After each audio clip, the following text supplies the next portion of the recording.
Hello दोस्तों, आपका स्वागत है हमारे YouTube चैनल सुल्तान एकेडमी में। दोस्तों आज की ये वीडियो बहुत इंपॉर्टेंट होने वाली है क्योंकि इस वीडियो में दोस्तों हम HTML की फ्लोट प्रॉपर्टी को क्लियर करेंगे और साथ ही साथ HTML में बॉक्स साइजिंग क्या होता है उसको भी अच्छे से क्लियर करेंगे।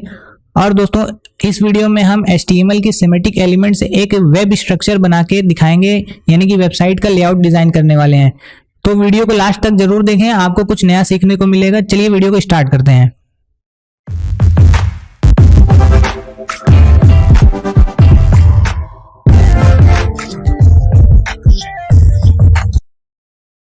तो दोस्तों HTML5 सेक्शन क्या होते हैं? दोस्तों HTML5 सेक्शन की मदद से हम अपने वेबसाइट में अलग अलग सेक्शन क्रिएट कर सकते हैं और उसका स्ट्रक्चर को डिफाइन कर सकते हैं। तो आइए देख लेते हैं यहाँ पे एक एग्जांपल से। दोस्तों यहाँ पे हम अपने इस लेआउट को डिजाइन करने के लिए कुछ यहाँ पे HTML के सेमेटिक टैग का इस्तेमाल करते हैं, जैसे कि हेडर को डिजाइन करने के लिए हेडर और नेविगेशन बार जिसमें हमारे लिंक होते हैं, जैसे कि home page, about us section, contact us link, इन सभी को हम नेविगेशन बार में लिखते हैं। और सेक्शन क्रिएट करते हैं यहाँ पे आर्टिकल की हेल्प से, आर्टिकल लिखते हैं। और दोस्तों साइड में अगर कोई बार बनाना होता है तो हम साइड टैग का इस्तेमाल करते हैं। और दोस्तों लास्ट में फुटर को क्रिएट करते हैं जहाँ पे हम अपने कुछ इंपॉर्टेंट लिंक्स और सोशल मीडिया के आइकन्स और कुछ यहाँ पे हम अपने कॉपीराइट से रिलेटेड इंफॉर्मेशन को मेंशन करते हैं। तो दोस्तों आइए अब हम इसका प्रैक्टिकल करके देख लेते हैं। तो चलते हैं हम अपने फोल्डर की तरफ जहाँ पे हमारा HTML प्लेलिस्ट की सारी क्लासें मौजूद हैं। और यहाँ पे दोस्तों आप देख सकते हैं कि हम क्लास 14 तक चला चुके हैं। अब हम एक नई फाइल को क्रिएट करेंगे। तो हम अपनी पुरानी फाइल को कॉपी और पेस्ट कर लेते हैं यहाँ पे। और दोस्तों इसमें कॉपी पेस्ट करने के बाद हम इसका क्लास रख देते हैं क्लास 15। और क्योंकि ये हमारी 15th क्लास होने वाली है, दोस्तों आपको पता होगा कि हम यहाँ पे जितनी भी फाइलें क्रिएट कर रहे हैं इन सभी का जो एक्सटेंशन है यानी कि वो .html होना जरूरी है। दोस्तों HTML फाइल हम यहाँ पे क्रिएट कर रहे हैं और उसी को कॉपी और पेस्ट कर रहे हैं। तो दोस्तों अब हम इसको ओपन करेंगे अपने विजुअल स्टूडियो कोड में, क्योंकि दोस्तों यहाँ पे हमारे कोडिंग्स काफ़ी फास्ट और अच्छे तरीके से दिखाई देते हैं। तो दोस्तों हमारा VS कोड ओपन हो गया है। तो हम यहाँ पे सबसे पहले अपने टाइटल को चेंज कर देते हैं। यहाँ पे हम लिखने वाले हैं HTML वेब लेआउट डिज़ाइन। और यहाँ से दोस्तों हम अपने हेडिंग और पैराग्राफ को रिमूव कर देते हैं। अब दोस्तों सबसे पहले हम यहाँ पे अपना हेडर क्रिएट करने वाले हैं। तो हम यहाँ पे लिख देते हैं हेडर टैग से ओपन करेंगे और हेडर टैग को यहाँ पे दोस्तों हम क्लोज भी कर लेंगे। तो हेडर टैग को क्लोज कर लेंगे और यहाँ पे हम अपना हेडर वर्ड यहाँ पे बीच में हेडर लिख देते हैं क्योंकि यहाँ पे हमारा हेडर रहेगा। उसके बाद दोस्तों हम क्रिएट करेंगे हेडर के बाद नेविगेशन बार। तो सबसे पहले हम स्ट्रक्चर को बना रहे हैं, तो सबसे पहले हम सारे टैग का इस्तेमाल यहाँ पे कर लेते हैं जिनसे हमारा वेब लेआउट डिज़ाइन होगा। तो हम नेव बार के अंदर यहाँ पे लिख देते हैं नेविगेशन बार। और अब हम यहाँ पे नेविगेशन बार के बाद क्रिएट करने वाले हैं अपना मेन सेक्शन। तो दोस्तों यहाँ पे मेन सेक्शन क्या है, सबसे पहले हम पावर पॉइंट में चल के देख लेते हैं। तो दोस्तों ये वाला जो पार्ट है, ये वाला पार्ट डिजाइन करने के लिए हमें सबसे पहले ये मेन डिव को क्रिएट करना होगा। तो दोस्तों आप देख रहे हैं कि यहाँ पे एक जो डिव दिया हुआ है ये मेन सेक्शन है, इसी को हम यहाँ पे VS कोड में लिखने जा रहे हैं डिव। तो यहाँ पे मैंने एक डिव क्रिएट किया और जिसका हम क्लास दे देंगे दोस्तों मेन। तो यहाँ पे हमने एक मेन सेक्शन क्रिएट कर लिया है। क्लास इज इक्वल टू, यहाँ पे इक्वल रहेगा, इक्वल का साइन। और दोस्तों ये मेन डिव के अंदर क्या क्या चीज़ें रहेंगी, तो सबसे पहले मेन डिव के अंदर क्या क्या बनाने वाले हैं उन चीज़ों को हम यहाँ पे पावर पॉइंट पे देख लेते हैं। तो चलिए ये जब हम मेन डिव को क्रिएट कर लेंगे दोस्तों, उसके अंदर हमें दो और डिव क्रिएट करने होंगे। एक हमारा डिव होगा ये जो लेफ्ट साइड में है और एक डिव होगा जो राइट साइड में है। तो दोस्तों अब हम चलिए इसको दो डिव यहाँ पे हम लेफ्ट और राइट के नाम से बना लेते हैं। तो जो राइट में है दोस्तों वो असाइड टैग होगा, यानी कि राइट वाले को हम जो है असाइड टैग से बनाएंगे। और जिसमें जो लेफ्ट वाला टैग है दोस्तों ये वाले में, जिसमें हमारा सेक्शन और आर्टिकल ये दोनों चीज़ें रहेंगी, इनको हम लेफ्ट डिव के अंदर क्रिएट करेंगे। तो चलिए VS कोड में चलते हैं और सबसे पहले हम यहाँ पे एक डिव क्रिएट कर लेते हैं जिसका क्लास हम जो है लेफ्ट दे देंगे। तो यहाँ पे हम लेफ्ट क्लास का यूज़ कर रहे हैं और अब हम इसको क्लोज कर देंगे यहाँ से। और दोस्तों लेफ्ट वाले डिव के अंदर यानी कि लेफ्ट कंटेनर के अंदर हमारी दो चीज़ें हैं। तो आप देख सकते हैं यहाँ पे पावर पॉइंट में लेफ्ट वाले कंटेनर के अंदर दो चीज़ें हैं, सेक्शन और आर्टिकल। ये दोनों सेक्शन और आर्टिकल को हम यहाँ पे डिफाइन कर लेते हैं।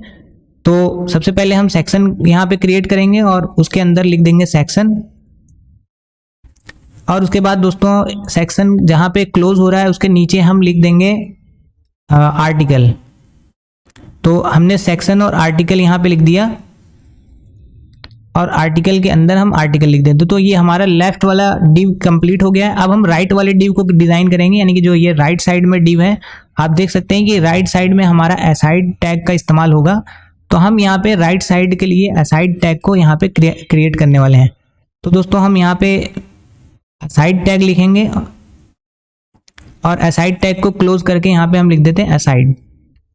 अब हमारा दोस्तों ये वेब स्ट्रक्चर तैयार हो गया है और अब हम इनको एक एक करके स्टाइल करते जाएंगे और हमारा वेब लेआउट बनता चला जाएगा। तो चलिए हम इन चीज़ों को स्टाइल करने के लिए सबसे पहले चलते हैं अपने हेड टैग के अंदर। तो यहाँ पे हेड टैग के अंदर आ जाएंगे दोस्तों। टाइटल के बाद हमको स्टाइल टैग ओपन करना होता है, तो हम यहाँ पे स्टाइल टैग ओपन कर लेंगे और स्टाइल टैग को क्लोज कर लेंगे। अब दोस्तों यहाँ पे जो हेडर है इसको हम यहाँ पे जो है टारगेट करने वाले हैं, क्योंकि दोस्तों हमने इसको कोई क्लास नहीं दिया है। तो सबसे पहले हम इसको एक यूनिक आईडी दे देते हैं। आईडी इसको हम हेडर आईडी दे देते हैं, हेडर। दोस्तों अब इस हेडर को हम डिज़ाइन करने वाले हैं यहाँ पे स्टाइल के अंदर। तो दोस्तों अगर हम कभी भी आईडी अगर इस्तेमाल करते हैं अपने किसी भी टैग के अंदर, तो उसको सेलेक्ट करने के लिए हमको हैज़ लगा के उसका नाम लिखना होता है। तो हमने हैज़ लगा के उसका नाम लिख दिया हेडर। अब दोस्तों इसका हम पहले बैकग्राउंड कलर सेट कर देते हैं। तो हमने इसका बैकग्राउंड कलर सेट कर दिया लाइट ब्लू, ठीक है।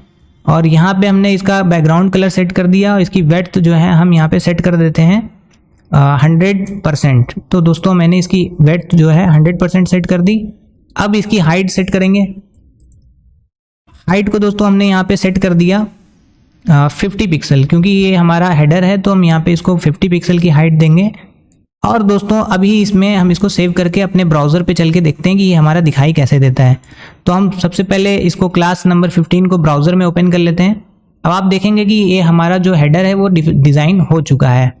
आप देख सकते हैं कि ये हेडर हमारा डिज़ाइन हो गया। लेकिन आप दोस्तों एक चीज़ यहाँ पे देख रहे हैं, हेडर के जो ऊपर ये स्पेस है यहाँ पे, ये एरिया क्यों दिखाई दे रहा है? क्योंकि दोस्तों ये बॉडी टैग है हमारा और ये हमारा यहाँ से हेडर स्टार्ट हो रहा है और ये हमारा बॉडी टैग है।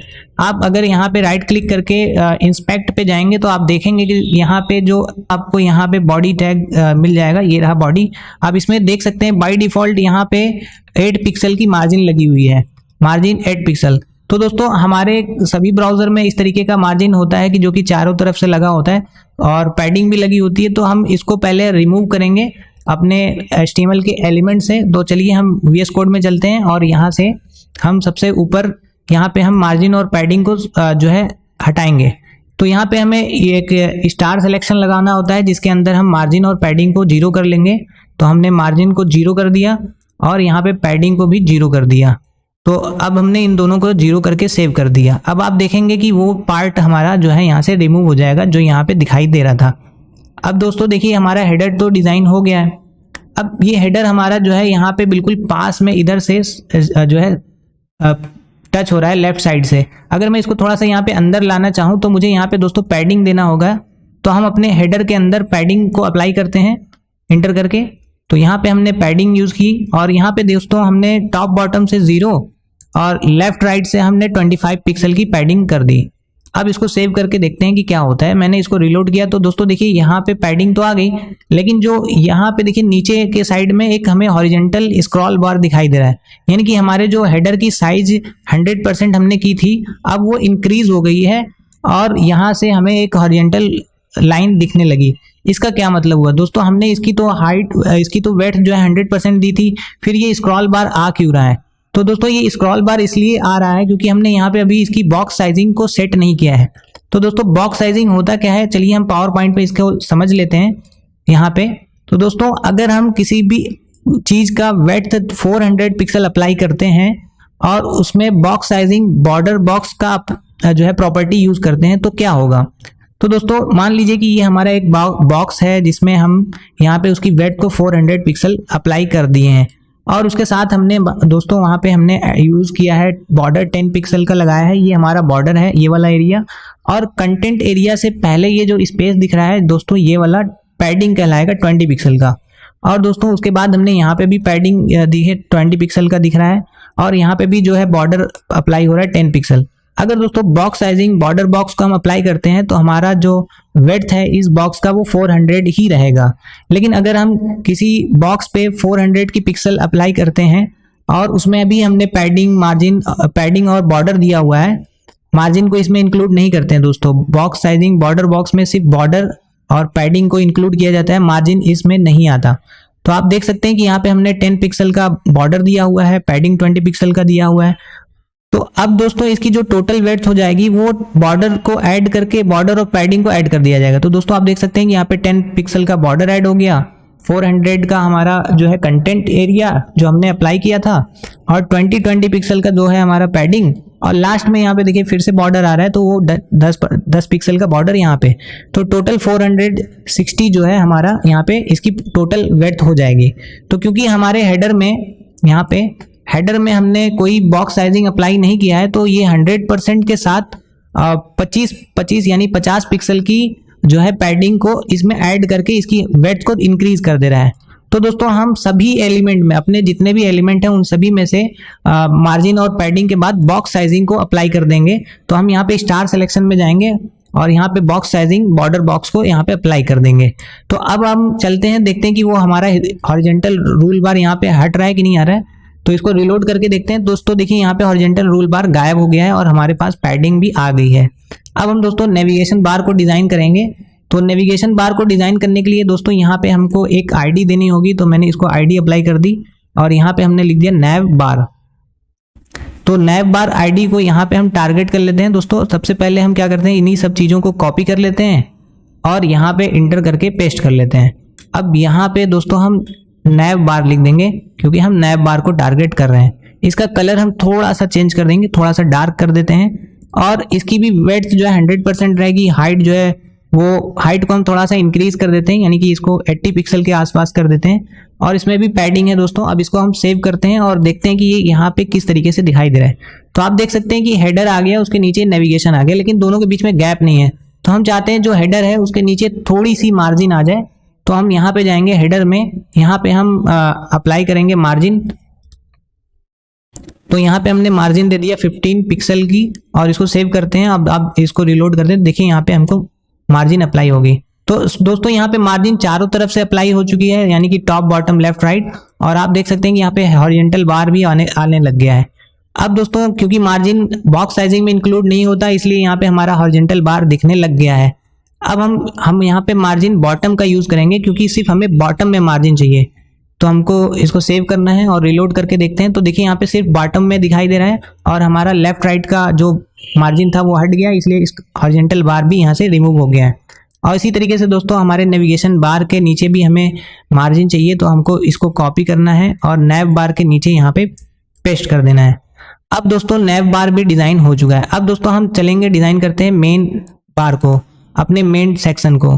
तो मेन सेक्शन को डिज़ाइन करने के लिए दोस्तों सबसे पहले हम इसको टारगेट करेंगे। तो ये हमारा क्लास है, तो हमको यहाँ पे लिखना है इंटर करके डॉट क्लास, क्योंकि क्लास के लिए डॉट लगाना होता है। अब सबसे पहले दोस्तों इसकी हाइट हम सेट कर देते हैं। तो हम इसकी हाइट को 500 पिक्सल कर देते हैं दोस्तों, 500 पिक्सल। और इसकी विड्थ जो है दोस्तों हम इसको 100% कर देते हैं, यानी कि ये हमारे स्क्रीन का टोटल विड्थ लेगा। और उसके साथ साथ इसका बैकग्राउंड कलर भी हम यहाँ पे सेट कर लेते हैं। यहाँ पे हम इसको एक्वा कलर दे देते हैं। अब ये चीज़ें हमने यहाँ पे सेट कर ली दोस्तों। मैं इसको थोड़ा सा ग्रे कलर दे देता हूँ यहाँ पे, और ये ग्रे कलर दे दिया। अब इसको सेव करके हम देखते हैं कि ये किस तरीके से दिखाई देता है। तो यहाँ पे रिलोड करेंगे तो आप देख सकते हैं कि हमारा मेन सेक्शन क्रिएट हो गया। ये काफ़ी बड़ा आ रहा है तो मैं इसको 500 की जगह 400 ही करता हूँ और सेव कर लेते हैं और इसको सेव करके रिलोड करते हैं। देखिए दोस्तों हमारा जो ये सेक्शन, आर्टिकल और एसाइड यहाँ पे आ रहा है। तो दोस्तों जो आर्टिकल और सेक्शन है उसको हमने जिसमें बनाया है, आप देख सकते हैं यहाँ पे हमने आर्टिकल और सेक्शन कहाँ बनाया है। तो ये सेक्शन और आर्टिकल दोस्तों हमने ये लेफ्ट वाले डिव के अंदर बनाया है। तो लेफ्ट वाले डिव को हम यहाँ पे सबसे पहले प्रॉपर्टी अप्लाई करेंगे। तो यहाँ पे हम चलते हैं और इंटर करते हैं। तो देख लेते हैं यहाँ पे हमारा जो लेफ्ट वाला डिव है, देखिए इसकी नाम, इसका जो है हमने क्लास दिया हुआ है डॉट लेफ्ट कर देंगे यहाँ से। तो हम यहाँ पे डॉट और लेफ्ट लगा के इसको टारगेट कर लेते हैं। अब दोस्तों हम इसकी प्रॉपर्टी को सेट करेंगे, जैसे कि इसकी विड्थ कितनी होगी। तो दोस्तों इसकी विड्थ हम यूज़ करने वाले 60% के करीब।